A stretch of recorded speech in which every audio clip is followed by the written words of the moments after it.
आपको भी पता है कि अचानक 8 तारीख को रात को 8 बजे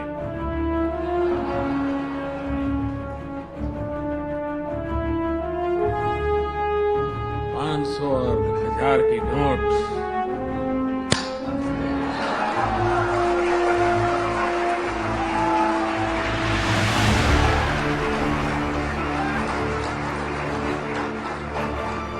घर में शादी है, पैसे नहीं है।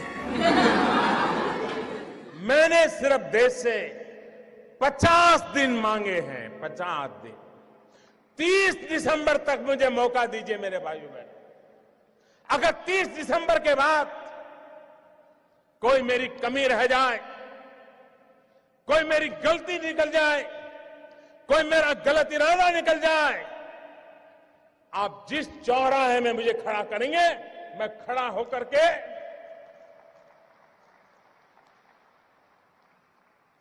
देश जो सजा करेगा वो सजा भुगतने के लिए तैयार हूं।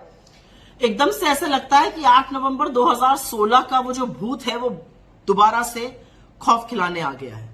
फिर से नोटबंदी की बातें होने लगी हैं। 2000 रुपए का जो नोट है अब वो सर्कुलेशन में नहीं रहेगा और आपके पास 30 सितंबर तक का समय है। अगर आपके पास 2000 रुपए की करेंसी है तो आप जाकर उसको एक्सचेंज कर सकते हैं। लेकिन एक बात याद रखिएगा, एक बार में मात्र 20,000 रुपए के ही 2000 नोट जमा किए जाएंगे अथवा बदले जाएंगे। एकदम से हड़कंप सा मच गया है क्योंकि याद तो हो गई आपको 8 नवंबर की वो रात। मित्रों, आज रात से तो हुआ क्या था? मोदी जी ने 500 और 1000 रुपए के नोट को डिमोनेटाइज कर दिया था, मतलब प्रतिबंधित कर दिया था। यह अलग बात है कि 99% प्रतिबंधित पैसा बैंकों के पास वापस आ गया। 16,000 करोड़ रुपए मात्र आरबीआई के पास नहीं आए। लेकिन चौंकाने वाली बात यह है कि नई करेंसी छापने में ही 21,000 करोड़ रुपए खर्चा हो गए और एटीएम रिकैलिब्रेशन अलग से करना पड़ा। तो इससे मिला क्या? आपको समझाती हूं इससे क्या मिला। इससे मिला हमारा जीडीपी ग्रोथ रेट आधा हो गया, 8.2 से 4.1 हो गया। 35 लाख नौकरियां तो तुरंत नष्ट हो गई।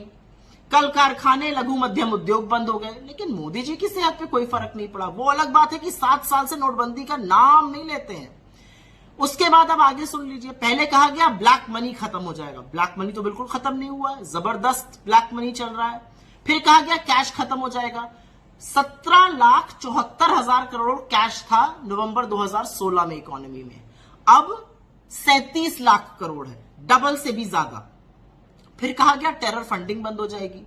अभी रजौरी और पुंछ में हमारे 5-5 जांबाज शहीद हुए और मोदी जी एक शब्द नहीं बोलते हैं, वो अलग बात है। लेकिन टेरर फंडिंग बेधड़क चल रही है। और फिर अंत में कहा गया कि नकली नोट जो है वो बंद हो जाएंगे। 300 करोड़ से ज्यादा के ऊपर के 2016 से अभी तक नकली नोट भी पकड़ दिए गए। तो एक भी ऐसा परिणाम नहीं था, वहां पर भी नीलबटा सन्नाटा रहे। तो अब मुझे सिर्फ ये पूछना है कि जो कुछ मीडिया के साथी कवर फायरिंग देने के लिए ये कह रहे हैं कि मोदी जी और सारी पार्टीज को एक डायरेक्शन में चलना चाहिए, ये क्लीनिंग हो जाएगी, ये कर्नाटक की हार के बाद ही क्लीनिंग याद आई, पहले नहीं आई थी। 2016 से अभी तक जनरल इलेक्शन भी हो गया, तमाम राज्यों के भी चुनाव हो गए। क्या हुआ? एकदम से ऐसा क्या हुआ? और एक बात मैं अंत में और कहना चाहती हूं अपने मीडिया के प्यारे साथियों को, बंधुओं, आज न चिप ढूंढना ना इसको मास्टर स्ट्रोक बताना। नोट आए तब भी मास्टर स्ट्रोक, नोट ले जाया जाए तब भी मास्टर स्ट्रोक। न चित भी मेरी पट भी मेरी तो नहीं हो सकता। और थोड़ा सा अपनी विश्वसनीयता का ख्याल रखिएगा। वैसे तो बेच खाइए, लेकिन कोशिश करते रहनी चाहिए।